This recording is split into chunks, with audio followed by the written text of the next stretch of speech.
بسم اللہ الرحمن الرحیم۔ السلام علیکم، welcome to my YouTube channel novel readers hub. میں ہوں آیت فاطمہ۔ کیسے ہیں آپ سب لوگ؟ ناولز کیسے لگ رہے ہیں آپ کو؟ آج ہم جو ناول پڑھیں گے بہت ہی پیارا شارٹ ناول ہے، سیکنڈ میرج بیسڈ اور ایج ڈفرینس بیس پہ ہے۔ یہ ناول بہت خوبصورت ناول ہے۔ آرمی کیپٹن ہوتا ہے جو ہیروئن ہوتی ہے، اس کا ہسبینڈ وہ شہید ہو جاتا ہے، تو پھر اس کا جو دیور ہوتا ہے وہ اس کو پہلے سے ہی بہت پسند کرتا ہے، لیکن وہ اس کی بھابھی بن جاتی ہے۔ تو پھر جب اس کی ڈیتھ ہو جاتی ہے اس کے ہسبینڈ کی، تو پھر نہ اس کی زبردستی نہ ہیرو سے شادی کر دیتے ہیں۔ اسی پہ بیسڈ بہت پیارا سا ناول ہے، مجھے بڑا پسند آیا، چھوٹا سا کیوٹ سا۔ میں نے کہا میں آپ لوگوں کے لیے اس کو پڑھ کے اپلوڈ کروں۔ تو چلیے سٹارٹ کرتے ہیں۔ رائٹر ہیں اس کی درِ سمن سلیم، بہت پیاری رائٹر ہیں، بہت اچھا لکھتی ہیں۔ اور جو ناول کا نام ہے وہ ہے یہ خواب لمحے۔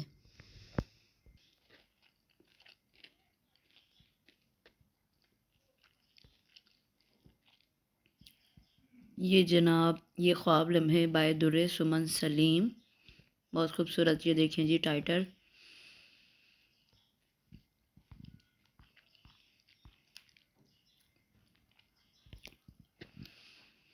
چلیے سٹارٹ کرتے ہیں۔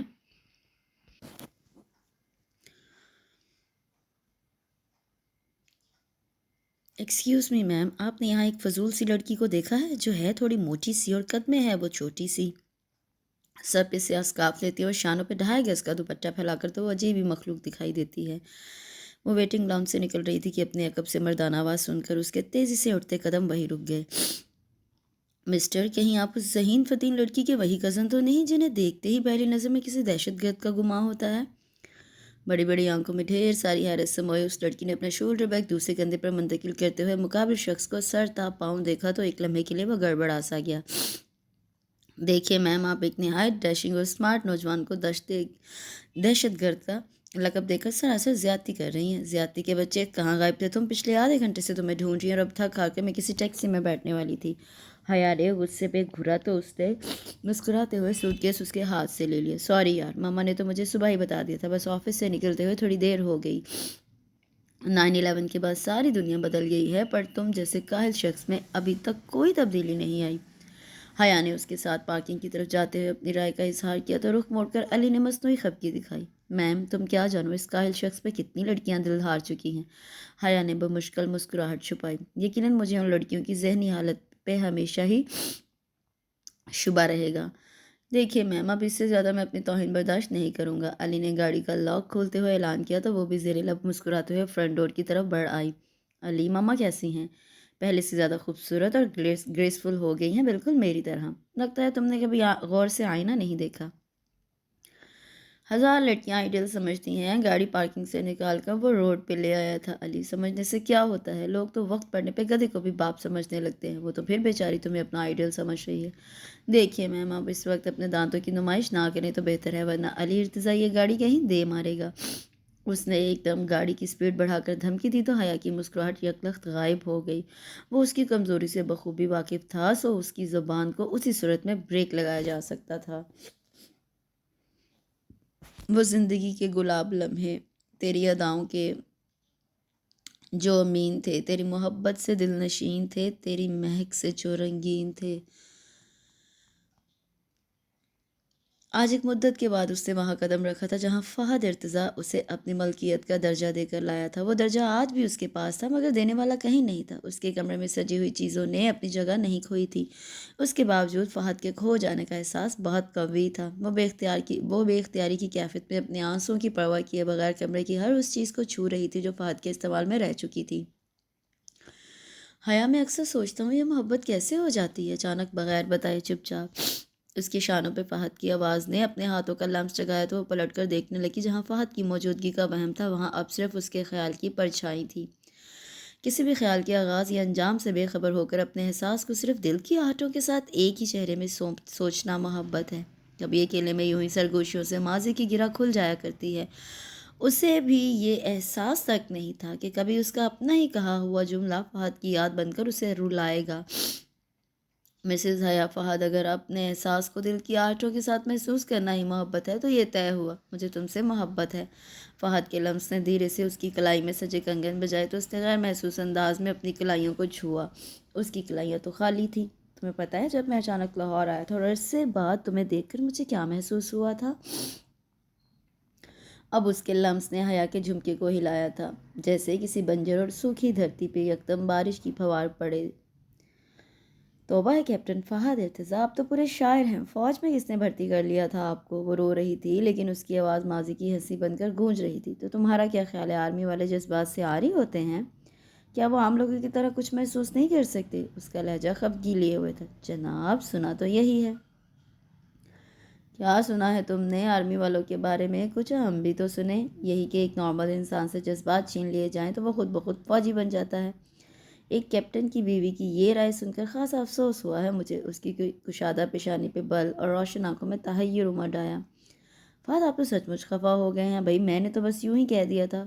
اس کے ہاتھوں پہ ہولے سے ہاتھ رکھتے حیا نے اس کا موڈ درست کرنا چاہا۔ حیا، تم اس سولجر کی محبت کا ادراک نہیں کر سکتی جو دل میں اپنی سرزمین سے عہد وفا کرتے ہوئے خون کے آخری قطرے تک لڑنے کا عہد کرتا ہے تو پھر ہر رشتہ، ہر تعلق اس کی محبت کے آگے ریت کی دیوار بن کر ڈھہ جاتا ہے۔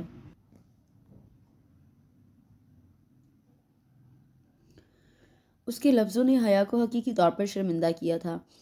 فہد، آپ کو اپنے ملک کی سرحدوں کا پاسبان ہونے پہ فخر ہے تو یہ میری بھی خوش نصیبی ہے۔ خدا نے اس پاسبان کو میری زندگی کا سائبان بنا رکھا ہے، اور اگر کبھی تمہاری زندگی کے اس سائبان کو اپنے ملک کا دفاع کرتے ہوئے اپنی سانسوں کو قربان کرنا پڑا تو… فہد نے سہولت سے موضوع بدل دیا۔ میں اتنی بہادر نہیں ہوں جتنا آپ مجھے سمجھتے ہیں۔ بولتے ہوئے حیا کی آواز رند گئی۔ بہادر بننا پڑتا ہے۔ تم ایک کیپٹن کی بیوی ہو جسے عنقریب کارگل اور اس کے برف پوش پہاڑوں پر اپنے مورچوں پہ قابض ہونا ہے۔ وہاں ہمیں دشمن کے ساتھ برفانی موسم سے بھی لڑنا ہے، جہاں سردی اکثر نقطہ انجماد سے بھی 25 ڈگری کم ہو جاتی ہے۔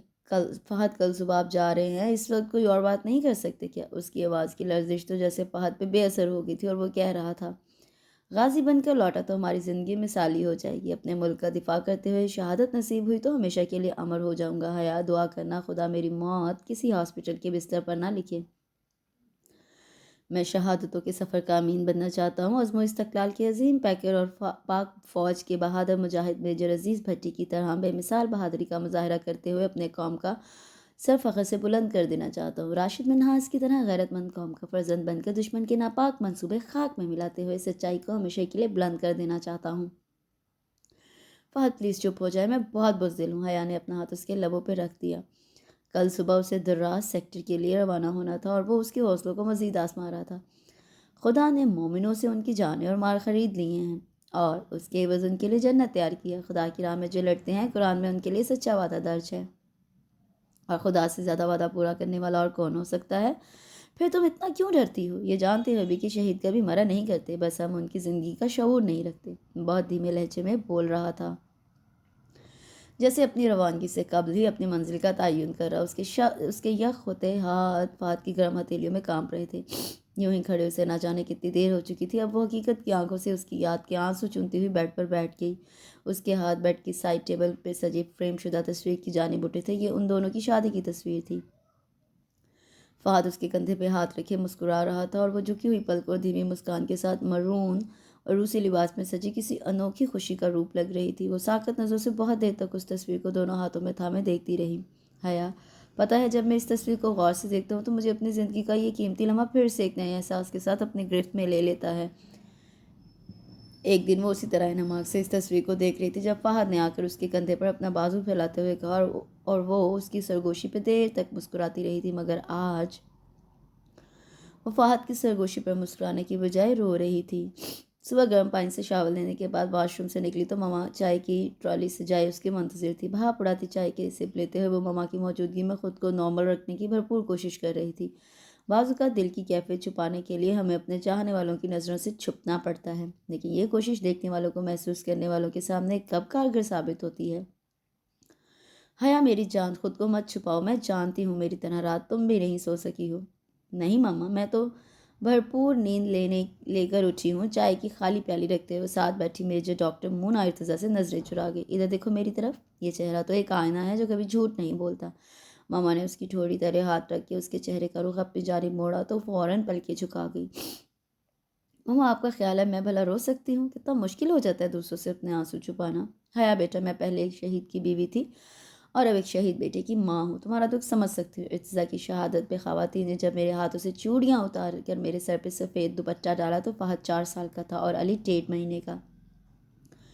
دونوں بچوں کے آسرے پہ کب جوانی کی دہلیز پار ہوئی کچھ پتہ نہ چلا، مگر تمہاری جوانی کو دیکھ کر دل خالی ہونے لگتا ہے۔ شادی کو ابھی چند ہی ہفتے گزرے تھے کہ میرا بیٹا میرا فہد میرے پاس میرے رب تعالیٰ کی امانت تھا۔ مجھے اپنے بچے پہ فخر ہے، اس نے باپ کی طرح شہادت کی عظمت پہ فائز ہو کر میرا سر عظمت سے بلند کر دیا، مگر میرے اندر کی ممتا کسی بھی لمحے اس کی یاد آنکھوں سے اوجھل نہیں ہونے دیتی۔ علی میرے پاس بیٹھتا ہے تو میری نظریں فہد کو ڈھونڈتی ہیں، علی کے بارے میں سوچتی ہوں تو فہد کا ہنستا مسکراتا چہرہ میری نظروں کے سامنے گھوم جاتا ہے۔ حیا کا سر ان کی گود میں رکھا تھا اور ڈاکٹر مونا کے ہاتھ آہستہ آہستہ اس کے بالوں میں گردش کر رہے تھے۔ تمہارے وجود سے مجھے اپنے فہد کی مہک محسوس ہوتی ہے، کتنے چاؤ سے میں تمہیں اس گھر میں لائی تھی۔ پھر اپنی ماما کو اتنا اکیلا کیوں کر دیا تم نے؟ ماما، دل قریب ہو تو فاصلے کوئی اہمیت نہیں رکھتے، گھر اور شہر بدل لینے سے دل میں بسنے والے کب بدل پاتے ہیں؟ میری سوچ کا ہر لمحہ اس گھر سے اور آپ سے وابستہ ہے، کیسے بھول سکتی ہوں میں آپ کو؟ حیا نے ان کے ہاتھوں کو تھام کر آنکھوں سے لگایا۔ کسی کی یاد میں رونے کے لیے 6 سال کم نہیں ہوتے۔ وقت تمہاری بھری جوانی کا گواہ ہے، میری مانو تو اب شادی کر لو۔ کسی کی یاد میں پہاڑ جیسی زندگی گزارنا آسان نہیں ہوتا، والدین کا سایہ سر پہ سلامت رہے تو زندگی میں مشکلات بھی ہنس کر سہ لی جاتی ہیں، ان کے بغیر یہ معاشرہ ایک تنہا عورت کو جینے نہیں دیتا۔ ڈاکٹر مونا اسے سمجھا رہی تھی۔ ماما، مجھے اس حقیقت پہ یقین کر لینے دے کہ فہد ہمارے درمیان نہیں، کیونکہ مجھے کیوں ایسا لگتا ہے جیسے وہ زندہ ہے، میرے آس پاس ہے۔ وہ بولتا ہے تو مجھے اس کی سرگوشی سنائی دیتی ہے، وہ دیکھتا ہے تو مجھے اس کی موجودگی محسوس ہوتی ہے، اس کا لمس میں اندھیرے میں بھی پہچان لیتی ہوں۔ اس کا خیال وہم بن جاتا ہے اور میں بھول جاتی ہوں کہ وہ اب ہمارے درمیان نہیں ہے۔ اس کی باتیں سن کر ماما یکلخت چپ ہو گئیں، ان کے پاس حیا کی کسی بھی بات کا جواب نہیں تھا۔ ماما، آپ علی کی شادی کرتے گھر میں رونق ہو جائے گی اور پھر آپ کو بھی تنہائی کا احساس تک نہیں ہوگا۔ بیٹا، یہ لڑکا مانے بھی تو صحیح، کوئی لڑکی پسند ہی نہیں آتی۔ میں تو علی کو اپنی کولیگ ڈاکٹرز کی کئی بچیوں سے ملوا چکی ہوں، مگر پھر وہی غیر سنجیدگی، ہر دوسرے دن موصوف کی رائے بدل جاتی ہے۔ ماما، جب سر پہ پڑے گی تو خود بخود ٹھیک ہو جائے گا، خدا کرے ایسا ہی ہو۔ انشاءاللہ ماما، آپ بے فکر ہو جائیں، 1 ہفتے تک میں یہی ہوں، دیکھیے گا کیسے سیدھا کرتی ہوں۔ حیا نے انہیں تسلی دی تو تشکر سے ڈاکٹر مونا نے اس کا ماتھا چوم لیا تھا۔ رات کے کھانے کے بعد وہ علی کے ساتھ واک کے لیے نکلی تو خلاف معمول وہ خاصا چپ چپ سا لگ رہا تھا۔ علی، کوئی بات ہے کیا؟ ہاں، ایک پرابلم میں پھنس گیا ہوں۔ کیسی پرابلم؟ حیا نے رخ موڑ کر بغور اس کے سنجیدہ چہرے کو دیکھا۔ مجھے الین سے محبت ہو گئی ہے۔ وقتی بخار ہے، فکر نہیں کرو، اتر جائے گا 2-4 دنوں میں۔ بی سیریس حیا، مجھے سچ مچ محبت ہو گئی ہے۔ بائی دا وے، یہ سچ مچ کی محبت ہوتی کیسی ہے؟ وہی لیلا مجنو، شیری فرہاد اور ہیر رانجھے والی محبت؟ علی کی مثال پہ وہ کھلکھلا کر ہنسی۔ ابھی بچے ہو، یہ سیریس اور خطرناک قسم کا عشق و محبت تمہارے بس کی بات نہیں ہے، لہٰذا اس ساکھ کے دریا میں ڈبکیاں کھانے سے پرہیز کی ضرورت ہے۔ آئی سویئر حیا، مجھے الین سے سچی قسم کی محبت ہو گئی ہے، اگر وہ مجھے نہ ملی تو میں واقعی پاگل ہو جاؤں گا۔ میں یقین سے کہہ سکتی ہوں تمہارا اگلا ٹھکانہ مینٹل ہاسپٹل ہے، لیکن تم بے فکر رہو، میں آیا کروں گی تمہاری خیر خبر لینے کے لیے۔ حیا کی شریر مداخلت سے ایک آنکھ نہیں بھائی تھی۔ محبت زمین پر پاؤں رکھے تو آسمان سے آہٹ سنائی دیتی ہے، مگر غافل لوگوں کا کیا کیا جائے؟ علی، میری مانو تو شاعری شروع کر دو، شاید اسی میں کامیاب ہو جاؤ۔ حیا کی مسکراہٹ پہ وہ اور تب کیا۔ تم اپنا یہ فضول مشورہ اپنے پاس ہی رکھو تو بہتر ہے۔ کمال ہے، نیکی کا تو زمانہ ہی نہیں۔ حیا نے منہ پھلایا۔ پتہ ہے، جب وہ بھمرے سو کر مجھ سے کسی بات سے ٹوکتی ہے تو میرا دل رکنے لگتا ہے، پھر تو تمہیں فوری طور پہ کسی ہارٹ اسپیشلسٹ سے رابطہ کرنا چاہیے۔ اس نے ایک بار پھر متبسم انداز میں علی کو چھیڑا تو وہ چڑ گیا۔ پوری جل ککڑی ہو تم۔ بھائی میں کیوں جلنے لگی؟ مجھے تو بیچاری الین کی قسمت پہ رونا آ رہا ہے۔ تم اس دنیا کی واحد لڑکی ہو جسے علی ارتضیٰ جیسے چارمنگ شخص میں کوئی چام نظر نہیں آتا۔ خوش فہمی کی بھی انتہا ہوتی ہے مسٹر یوسف ثانی۔ اوکے میم، ان فضولیات کو چھوڑو اور اس بات کا جواب دو، کیا زندگی کے منظر صرف محبت کے ادراک سے بدل جاتے ہیں؟ کیا محبت کے بعد اپنے ہی وجود میں کائنات کی وسعتوں اور رنگینیوں سے آشنائی مل جاتی ہے؟ کیا خوشبوؤں سے تعارف یوں ہی نصیب میں لکھ دیا جاتا ہے؟ آنکھیں زندگی کے رنگوں سے خواب کیوں بننے لگتی ہیں؟ اپنی ہستی کے نئے معنی تلاش کرنا اتنا آسان کیوں ہو جاتا ہے؟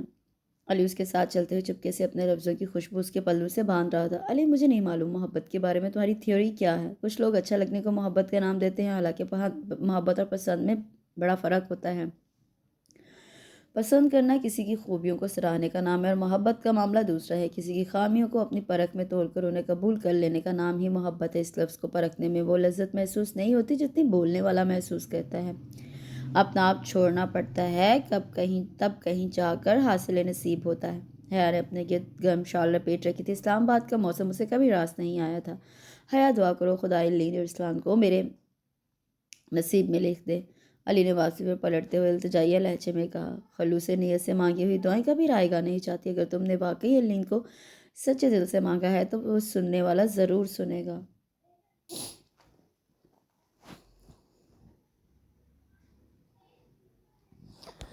سورج نے بڑی آب و تاب سے اپنی کرنیں پھیلا رکھی تھی، لیکن دیکھتے ہی دیکھتے سرمئی بادلوں کی ٹکڑیوں نے ساری روشنی اپنی تاریک پروں میں چھپا لی۔ موسم کے رنگ بدلتے ہی سردی بھی بڑھ گئی تھی۔ ماما ابھی اپنے کمرے میں تیار ہو رہی تھی اور وہ بخش دین کے ساتھ مل کر ناشتہ بنا رہی تھی۔ علی ڈائننگ چیئر سنبھال چکا تھا۔ اوے بخشو، خدا تجھے بخشے، یہ چائے ہے یا جو شاندار؟ اس نے پہلے چائے کو پھر بخشو کو گھورا۔ باؤ جی، میں نے بنائی تو چائے تھی، اب آپ اسے جو شاندار سمجھ کر پیے تو اس میں میرا کیا قصور ہے؟ بخش دین اس سے عمر میں 4-5 سال ہی چھوٹا تھا، اس کے باوجود دونوں میں نوک جھونک چلتی رہتی تھی۔ قصور کے لگتے ادھر دیکھ، یہ چائے تیری شکل کی طرح اپنی سیاہ رنگت پہ ماتم کر رہی ہے۔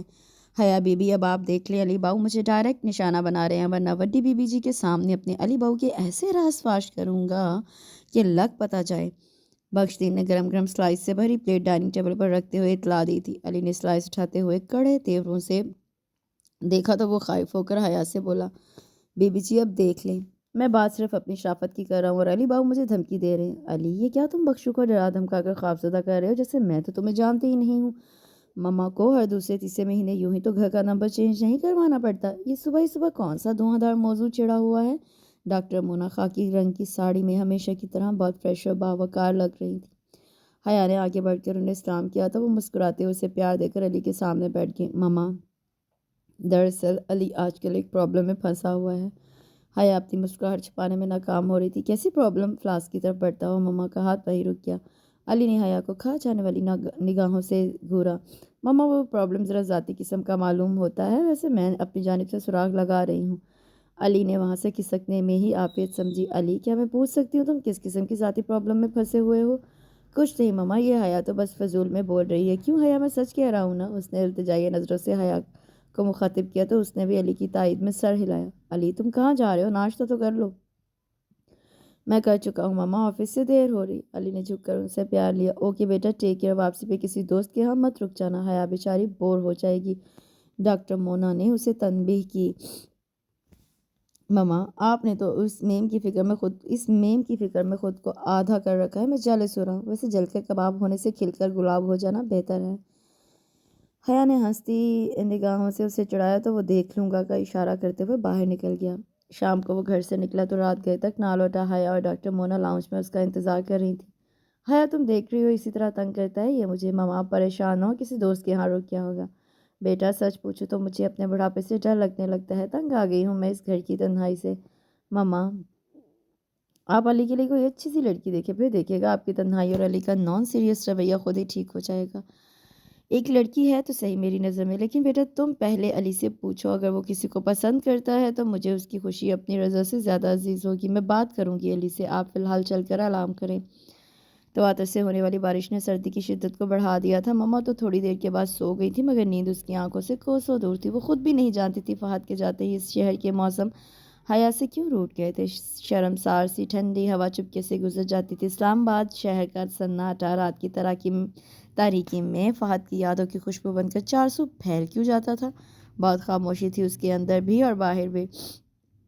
اس نے گلاس ونڈو سے لان میں جھولتے باٹل برش کے درختوں کو دیکھ کر بھید مانگا تو سوائے لمبی چپ کے اسے کوئی صدا، کوئی آواز سنائی نہ دی۔ جس عمر میں لڑکیاں دل میں بسنے والے کے لیے آنکھوں میں خواب سجاتی اس عمر میں وہ دل میں بسنے والے کی یادوں سے آنکھوں میں بننے والے آنسو سمیٹ رہی تھی۔ حیا، میری شہادت کی خبر بہت ہمت سے سننا۔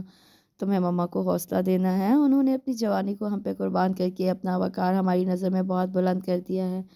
فہد، آپ نے ایسی باتوں سے میرا سکون کیوں غارت کر رکھا ہے؟ اس کے رو دینے پہ فہد زبردستی مسکرانے کی کوشش کی تھی۔ اس لیے کہ کچھ لوگ روتے ہوئے اور بھی پیارے لگنے لگتے ہیں۔ فہد کی بات پر اس نے خفگی سے سر اٹھایا۔ ایسے مت دیکھو ورنہ صبح گھر سے روانہ ہونا مشکل ہو جائے گا میرے لیے۔ مشکل تو آپ نے مجھے ڈال رکھا ہے، یہ مشکل نہیں آزمائش ہے۔ خدا ہمیں اس آزمائش میں ثابت قدم رکھنے کی توفیق دے۔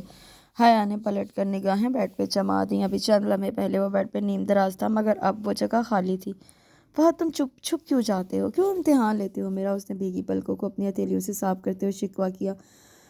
وہ خود کہیں نہیں تھا لیکن اس کی یاد کا ہر احساس زندہ تھا۔ ڈاکٹر مونا اس کا انٹر مکمل ہوتے ہی اسے اس آنگن کی خوشیوں میں مزید اضافہ کرنے کے لیے لے آئی تھی۔ یہ گھر اس کے لیے اجنبی نہیں تھا۔ وہ ڈاکٹر مونا ارتضیٰ کی چہیتے بھائی کی بیٹی تھی۔ اس کے بچپن کا بیشتر حصہ یہاں اس گھر میں علی کے ساتھ کھیلتے ہوئے گزرا تھا۔ فہد اور اس کی عمر میں 7 سال کا فرق تھا اور وہ علی کی نسبت خاصا کم گو واقع ہوا تھا۔ فہد کے لیے دیے انداز نے ہمیشہ حیا کے ساتھ ایک جھجک کا رشتہ استوار کیے رکھا۔ حیا کی سوچ کے کسی لمحے میں بھی یہ خیال اود کر نہیں آیا تھا کہ ایک دن وہ حیا ابتسام سے حیا فہد بن جائے گی۔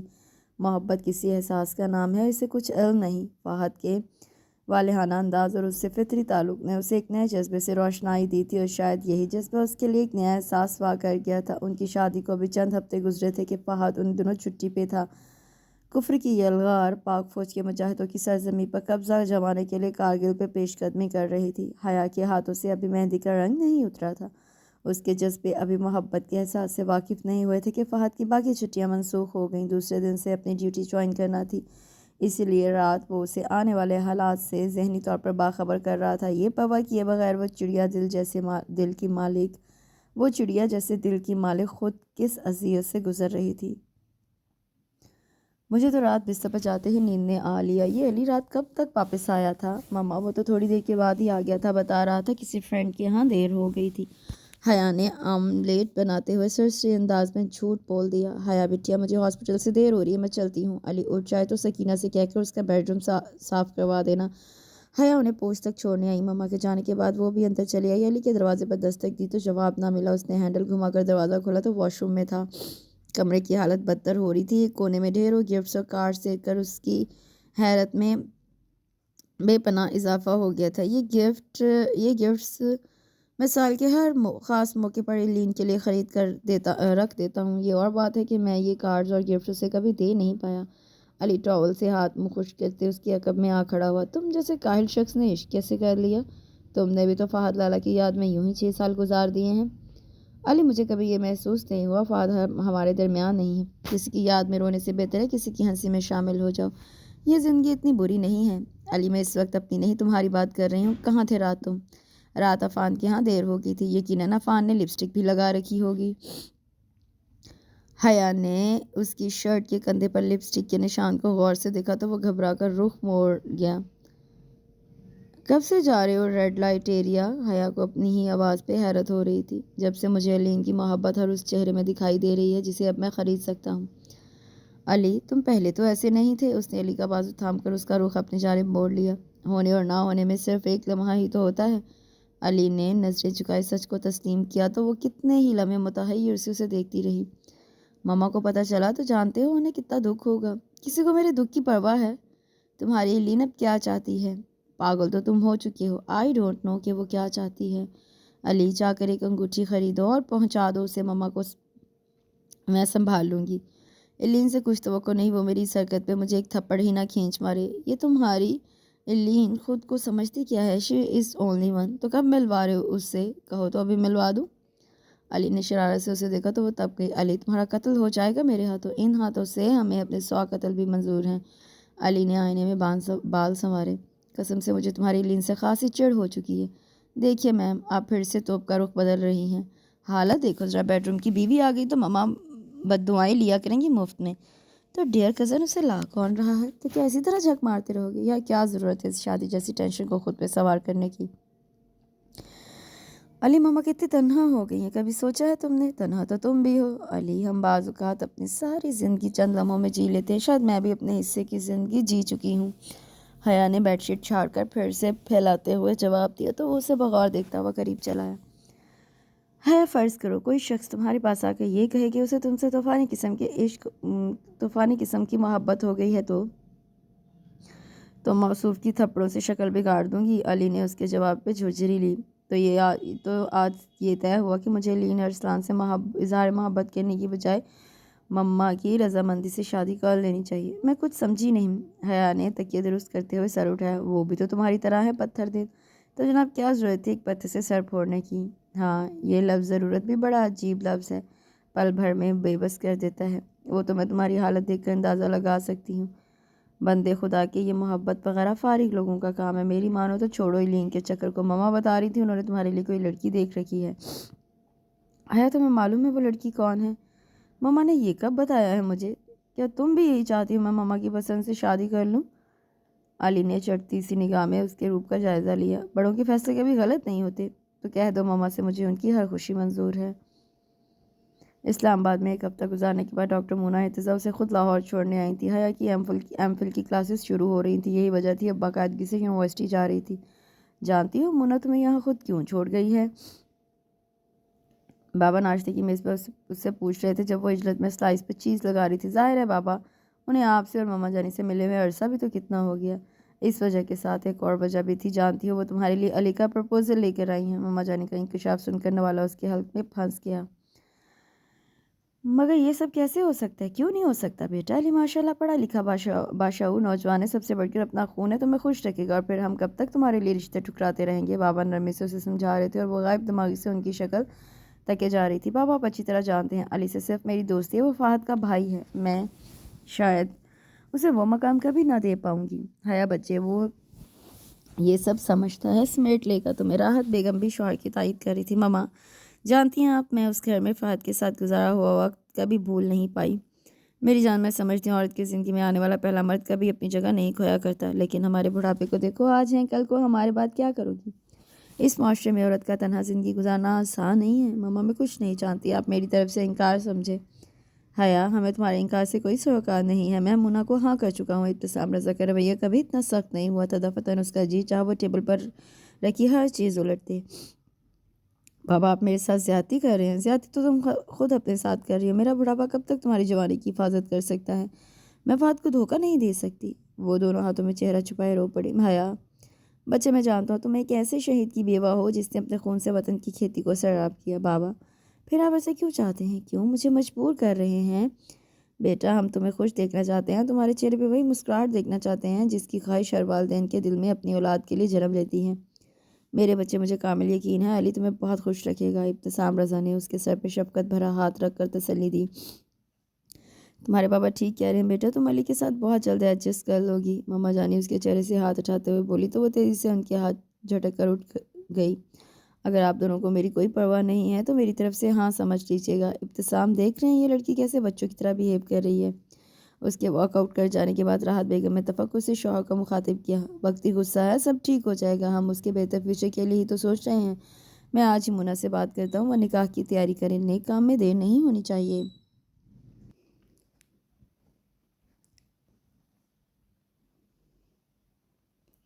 کبھی کبھی وقت اس طرح زندگی کے بڑے بڑے فیصلے ایک لمحے میں کر دیتا ہے۔ اس کی زندگی کا فیصلہ دوسری بار اس کی رضامندی کے بغیر طے کر دیا گیا تھا، کسی نے اس کی بات نہیں سنی تھی۔ وہ خود کو بہت بے بس اور تنہا محسوس کر رہی تھی۔ علی کمرے میں آیا تب تک دل کا سارا غبار آنسوں میں ڈھل چکا تھا۔ علی اس انجان لڑکی سے بہت کچھ کہنا چاہتا تھا، مگر الفاظ اس کے اظہار کے آگے بے بس ہو چلے تھے۔ علی پلیز مجھے معاف کر دینا، بابا سمیت میری کسی نے نہ سنی۔ میں جانتی ہوں تم لین کو کبھی بھول نہیں پاؤ گے، لیکن زندگی میں بعض اوقات ہمیں خود کو بھول کر دوسروں کے لیے جینا پڑتا ہے۔ میں اس گھر میں فہد کی یادوں سے کبھی نظریں نہیں چرا پائی، اور میں جانتی ہوں تم بھی اپنی لین ارسلان کو کبھی فراموش نہیں کر سکو گے۔ ہم دونوں کا دکھ ایک جیسا ہے، تم میرے بہت اچھے دوست رہے ہو، ہم نے ایک دوسرے سے کبھی کچھ نہیں چھپایا۔ وہ شرمندگی کے دور احساس میں مبتلا ہو رہی تھی، اس لیے حیا نے نظریں اٹھا کر ایک لمحے کے لیے بھی علی کی جانب نہیں دیکھا تھا۔ مگر میں نے تم سے بہت کچھ چھپایا ہے، اپنی محبت، اپنے جذبات، کچھ بھی تو ظاہر نہیں کیا میں نے تم سے۔ علی کی خاموش نظریں اس کے بھیگے چہرے کا طواف کر رہی تھیں۔ حیا، مجھ سے یہ بہتر یہ کون جان سکتا ہے کہ زندگی میں دوسروں کے لیے بہت کچھ چھوڑنا پڑتا ہے، بہت کچھ سہنا پڑتا ہے۔ علی چینج کرنے کے لیے واش روم کی طرف بڑھا تو عقب سے حیا نے جیسے خود کو تسلی دی۔ میں خود الین سے ملوں گی اور اسے تمہارے لیے قائل کر لوں گی۔ اب اسے قائل کرنے کی کوئی ضرورت نہیں ہے۔ اس کے دل کی کیفیت بہت عجیب ہو رہی تھی، لیکن کیوں؟ ہر کیوں کا کوئی جواب نہیں ہوتا۔ کبھی ہمیں سب کچھ مل جاتا ہے لیکن سیری کی کیفیت پیدا نہیں ہوتی، اور کبھی ہمیں کسی انجان سے تھوڑی سی محبت بھی مل جائے تو زندگی کی خوشیاں راستہ بھول کر دل کے دروازے پر دستک دیتی ہوئی محسوس ہوتی ہیں۔ حیا اس کی گمبھیر باتوں کا مفہوم نہیں سمجھ پا رہی تھی۔ جب وہ واش روم سے نکلا تو وہ تب بھی اسی زاویے سے بیٹھی ہوئی تھی۔ علی نے تکیہ درست کیا اور کور بدل کر لیٹ گیا۔ نیند آ رہی ہے، مجھے لائٹ آف کر دو۔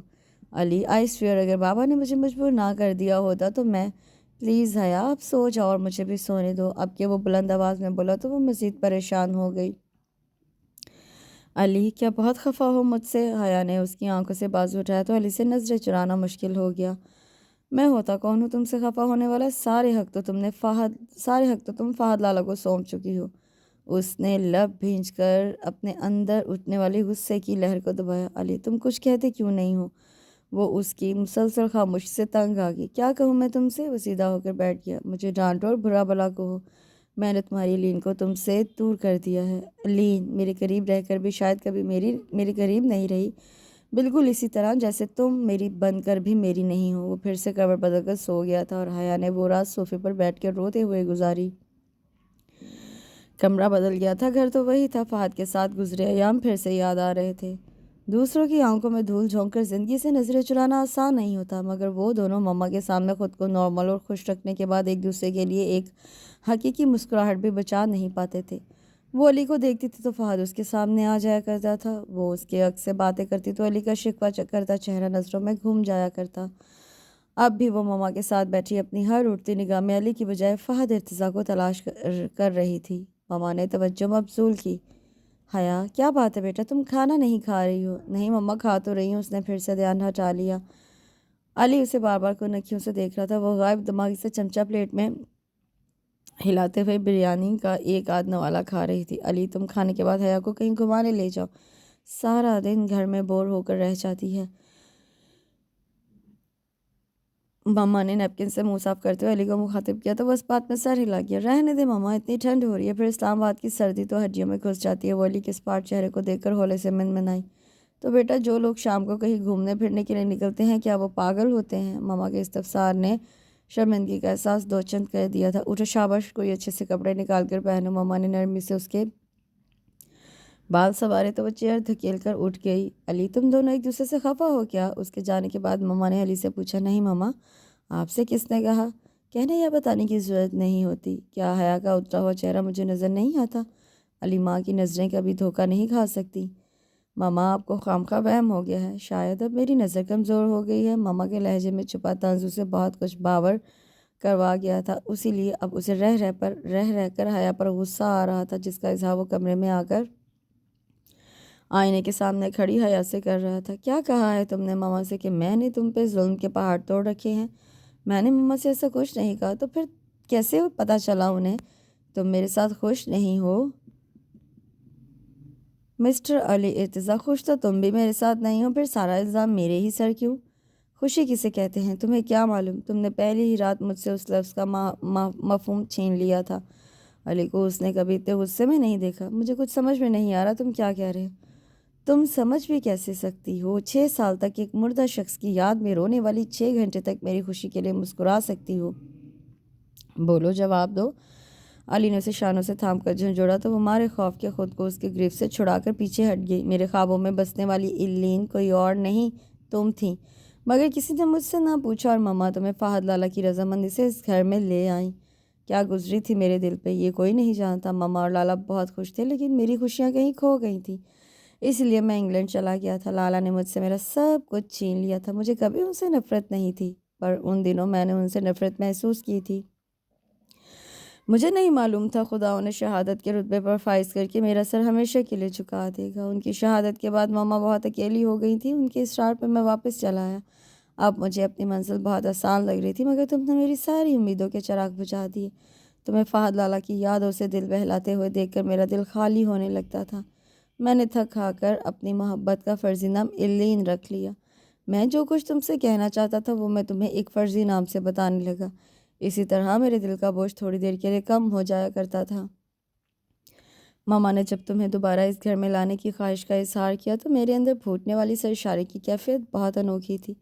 میں بہت خوش تھا۔ تمہاری ہاں کے پیچھے مما کی فریاد تھی یا ماموں کا اصرار پوشیدہ تھا، مجھے کچھ معلوم نہیں، اور میں نے سوچ لیا تھا میں اپنی محبت کے تمہیں ایک پل سے آگاہ کر دوں گا اور تمہیں بتاؤں گا۔ تمہاری چاہ میری محیب اندھیرے جیسے زندگی میں روشن ہونے والی کرن بن گئی تھی جسے لالا نے مجھ سے چھین لیا تھا، لیکن پہلے ہی رات تمہارے انکشاف نے مجھے یہ باور کروا دیا کہ یہ روشنی محبت یا کوشش، محنت یا کوشش سے حاصل نہیں ہوتی۔ شاید میری محبت خاموش سسکیوں اور بے نام فریادوں کی بے ساکھیوں کا سہارا لے کر تعزیز لڑکھڑاتی رہے گی۔ حیا نے اپنے بے جان ہوتے وجود کو صوفے کا سہارا نہ دے لیا ہوتا تو ڈھہ جاتی۔ اس کے گمان میں بھی نہیں تھا کہ علی کے دل میں بسنے والی ایلین اس کا دوسرا روپ ہے۔ علی کے ساتھ اس کی دوستی بچپن سے تھی، مگر اس کی خاموش محبت کا عکس اس پہ کبھی ظاہر نہیں ہوا تھا۔ زندگی کبھی اپنے ایسے روپ بھی دکھا دیتی ہے جنہیں دیکھ کر انسان برتا حیرت میں مبتلا ہو جاتا ہے۔ وہ بھی حیران تھی اور پریشان بھی۔ علی کی زندگی اس سے مخفی نہیں تھی، وہ اس کی بے پایہ محبت کی خود گواہ بنی تھی۔ تب حیا کو معلوم نہیں تھا جسے وہ اپنی دعاؤں میں علی کے لیے مانگ رہی تھی وہ خود اس کی اپنی ذات تھی۔ کچھ راتوں کے آنے والی صبح بہت حیران کن ہوتی ہے، اس کے لیے بھی وہ صبح بہت حیران کن تھی۔ آفس جانے کی تیاری کے دوران علی کا رویہ ایسا ہی تھا جیسے عام روٹین میں ہوا کرتا تھا، اس لیے اب حیا کو یہ شبہ ہونے لگا تھا جیسے رات کو اس نے کوئی خواب دیکھا تھا۔ اس کے وارڈروب سے کپڑے نکالتی ہوئی وہ بار بار اسے چور نظروں سے دیکھ رہی تھی۔ بالآخر حیا نے اسے مخاطب کیا، تم نے بتایا نہیں کون سے کپڑے نکالوں؟ کوئی سا بھی اپنی پسند کا سوٹ نکال دو، آخر بیوی ہونے کا کوئی حق تو استعمال ہو۔ مانا کہ زندگی میں دوسروں کی خوشی کے لیے بہت کچھ برداشت کرنا پڑتا ہے، تم بھی مما کی خوشی کے لیے مجھے بآسانی برداشت کر سکتی ہو، اتنا برا نہیں ہوں میں۔ علی ٹاول کو صوفے پہ اچھال کر آئینے کے سامنے کھڑا ہو کر بال بنانے لگا۔ حیا نے جواب دیے بغیر وارڈروب سے اس کا ہینگ کیا ہوا سوٹ نکال کر بیڈ پر پھیلا دیا اور خود کمرے میں بکھری ہر اس چیز کو ٹھکانے لگانے لگی جو اس کے روزمرہ استعمال میں رہتی تھی۔ کیا مصیبت ہے یہ آج ٹائی کی نوٹ کیوں نہیں لگ رہی؟ کپڑے بدلنے کے بعد وہ جھنجھلاہٹ میں ٹائی کی نوٹ لگا رہا تھا جو ہر بار پہلے سے بھی خراب بن رہی تھی۔ یہ تم کن فضول کاموں میں الجھی ہو؟ آ کر میری کچھ ہیلپ ہی کروا دو، دیکھ نہیں رہی آفس سے لیٹ ہو رہا ہوں۔ اس نے غصے میں ایک نظر گھڑی پر ڈالی تو وہ انگلش میگزین کے شمارے سمیٹ کر اس کے مقابل کھڑی ہوگی۔ چھوڑو تم، ایک ذرا سا کام نہیں ہو رہا تم سے؟ حیا اس کے ہاتھ ہٹا کر خود اس کی ٹائی کی نوٹ بنانے لگی۔ علی اس کے چہرے کے خد و خال کو پہلی بار اتنی قریب سے دیکھ رہا تھا۔ وہ اس کے لین ارسلان سے کہیں خوبصورت تھی۔ تو لو، اتنی سی بات تھی، حیا نے جتانے والے انداز میں کہا تو علی کی نگاہیں اس کے سراپے میں الجھنے لگی۔ ٹائی کی نوٹ بنانے میں کچھ زیادہ جلدی نہیں کی تم نے؟ تمہیں آفس سے دیر ہو رہی تھی، حیا نے گھبرا کر رخ موڑ لیا، اور میں چاہتا ہوں مجھے روز اسی طرح دیر ہو جایا کرے۔ پھر تو آفس کا ایم ڈی تمہیں گھسنے بھی نہیں دے گا۔ گھر میں تو داخلے پہ کوئی پابندی نہیں ہوگی نا؟ علی کے پوچھنے پہ اچانک ہی مسکراہٹ اود آئی تھی۔ وہ شادی کے بعد حیا کے چہرے پہ پہلی مسکراہٹ دیکھ رہا تھا۔ نہ جانے آج اس کے دل کی کیفیت کیوں عجیب ہو رہی تھی۔ آج پہلی بار وہ فہد کی بجائے علی کو سوچ رہی تھی اور اس کی محبت کی گہرائیوں کو ناپنے کی کوشش کر رہی تھی۔ شاید وہ بھی انسانی فطرت کے مطابق ایک جمود کی سی کیفیت سے تنگ آ گئی تھی۔ اسے یقین ہونے لگا تھا کہ محض یادوں کے سہارے زندگی نہیں گزاری جا سکتی۔ انسان ایک خوشی یا ایک دکھ کے سہارے زندہ نہیں رہ سکتا۔ زندگی میں آنے والی چھوٹی چھوٹی خوشیاں انسان کو جینے کا حوصلہ دیتی ہیں، انہیں بڑے بڑے دکھوں سے لڑنے کی ہمت بخشتی ہیں۔ وہ بھی علی کی محبت کی خوشیوں سے فہد کی جدائی کے دکھ سے لڑنے کا حوصلہ ڈھونڈنے لگی۔ جب سے وہ حیا علی بن کر اس گھر میں آئی تھی اس نے خود پہ اتنی توجہ ہی نہیں دی تھی، مگر آج اسے یہ توجہ بہت اچھی لگ رہی تھی۔ اپنے آپ کو کسی دوسرے شخص کے لیے سنوارنا کتنے خوابوں کے در وا کر دیتا ہے۔ اسے ایک مدت کے بعد پھر سے محسوس ہو رہا تھا۔ سارا دن پل پل بدلتے احساس نے ایک دھیمی سی مسکراہٹ اس کے لبوں پہ سجائے رکھی تھی۔ بخش دین کے ساتھ مل کر اس کی پسند کی ڈشز بنانا بھی حیا کو نئی خوشی سے ہمکنار کر رہا تھا۔ پتہ نہیں آج وہ خود کو خاص سمجھ رہی تھی یا علی کو۔ وہ زندگی میں آنے والی خوشیوں کو تصور کی آنکھ سے دیکھ رہی تھی، ایک اجلی اور نکھری زندگی کے خواب جس کے آنگن میں کھلے گلاب بھی اپنی مخصوص مہک سے مسحور کر رہے تھے۔ ماما کو ہاسپٹل سے جلدی آنے کی تاکید کرنے کے لیے وہ ٹیلی فون کارنر کے قریب آئی تو ریسیور اٹھانے سے پہلے ہی بیل بج اٹھی۔ ہیلو جی، میں مسز حیا علی بول رہی ہوں۔ بھابھی، میں عفان بات کر رہا ہوں۔ ابھی جو خبر میں آپ کو سنانے والا ہوں اسے صبر و تحمل سے سنیے گا۔ اس کا دل یک بار کی ڈوبا۔ عفان، آپ کیا کہنا چاہتے ہیں؟ پلیز جلدی سے مجھے بتائیں ورنہ میرا دل ڈوب جائے گا۔ گھبراہٹ میں وہ پوش پہ رکنے والی گاڑی کی آواز بھی نہیں سن پائی تھی۔ علی کا ایکسیڈنٹ ہو گیا اور وہ ICU میں ہے۔ ریسیور اس کے ہاتھ سے چھوٹ گیا اور وہ کارپیٹ پہ بیٹھی پھوٹ پھوٹ کر رو رہی تھی۔ اسے ایسا لگ رہا تھا جیسے کوئی تیز آری سے اس کے بدن میں دوڑتی زندگی کو ختم کر رہا ہو۔ گھٹنوں میں سردی ہے، وہ بری طرح سے کانپ رہی تھی۔ کمرے میں داخل ہونے والے شخص کے لیے یہ صورتحال خاصی غیر متوقع تھی۔ حیا، آر یو اوکے؟ تم رو کیوں رہی ہو؟ بریف کیس بیڈ پہ پھینکتے وہ حیا کی جانب لپکا۔ علی، وہ فون، تم ٹھیک تو ہو؟ علی، بتاؤ نا تم ٹھیک تو ہو؟ وہ اس کے ہاتھوں کو مضبوطی سے تھامے بس ایک ہی سوال کر رہی تھی۔ کم آن حیا، کیا ہو گیا تمہیں؟ علی نے نرمی سے اس کا چہرہ اپنے دونوں ہاتھوں میں تھام کر حیرت سے پوچھا۔ عفان کا فون آیا تھا، وہ بتا رہا تھا کہ تمہارا ایکسیڈنٹ ہو گیا ہے۔ اسٹوپڈ لڑکی، آج 1 اپریل ہے۔ علی نے مسکراتے ہوئے ہلکی سی چپت اس کے سر پر رسید کی تو وہ ایک بار پھر رو پڑی۔ اگر تمہیں کچھ ہو جاتا تو میں بھی مر جاتی۔ آج اس کی تڑپ نے علی کو یہ یقین دلا دیا تھا، محبت کی جنگ میں فاتح یا مفتوح کوئی نہیں ہوتا، بس محبت کرنے والا دل ہوتا ہے، دیکھنے والی آنکھیں ہوتے ہیں جو غافل کو چپ چاپ تسخیر کر لیتی ہیں۔ حیا، آج میں یہ تسلیم کرتا ہوں، محبت میں ٹپکا ہوا ہر آنسو سیپ میں بند موتی کی مانند ہوتا ہے۔ ان انمول موتیوں کی قدر و منزلت صرف وہی آنکھیں جانتی ہیں جن کی پلکوں سے موتی ڈھلک جائیں۔ علی کی گمبھیر آواز اسے ایک نئے احساس سے دوچار کر گئی تھی۔ اس کی آنکھوں کے چراغوں کی لو بڑھ گئی تھی، اس لیے علی کو اس کا چہرہ اور بھی نکھرا اور روشن لگ رہا تھا۔ حیا، تم نے کبھی بارش کے بعد آسمان پہ پھیلتی کوسے قزح کو غور سے دیکھا ہے؟ علی نے اس کے گلنار ہوتے چہرے کو دلچسپی سے دیکھا تو نفی میں سر ہلا گئی۔ میں دیکھ رہا ہوں۔ علی نے شرارت سے اس کی لٹ کو چھوا جو بے دھیانی میں اس کے آنسوؤں سے بھیگ گئی تھی۔ تم مما کو فون کرو، میں کھانا لگواتی ہوں۔ حیا اس کے بدلتے موڈ کو بھانپ کر یکلخت اٹھی۔ ایک بات پوچھوں؟ اس کا ہاتھ اب بھی علی کے ہاتھ میں تھا۔ اس وقت مجھے تم اچھی لگ رہی ہو یا تمہارا یہ سوٹ؟ تمہیں کیا لگ رہا ہے؟ پہلی بار حیا نے اس کی آنکھوں میں دیکھ کر پوچھا۔ مجھے تو سوٹ زیادہ اچھا لگ رہا ہے۔ علی، تم بات فضول ہو۔ اس نے مصنوعی خفگی سے دیکھا تو علی نے بے اختیار کہہ لگایا، مگر میں نے ابھی تو ایسا کچھ نہیں کیا۔ اس کی بات پہ وہ بلش ہو گئی تھی۔ اس نے علی کا حصار نہیں توڑا کیونکہ وہ ہمیشہ کے لیے اس کے دل کے قریب ہو گئی تھی۔ اس کے ساتھ اس خوبصورت سے ناول کا اختتام ہوتا ہے۔ کمنٹ سیکشن میں مجھے ضرور بتائے گا کہ آپ کو یہ ناول کیسا لگا۔ کل انشاءاللہ ایک نئے ناول کے ساتھ حاضر ہوں گے۔ اپنا بہت سا خیال رکھیں، دعاؤں میں یاد رکھیں۔ اللہ حافظ۔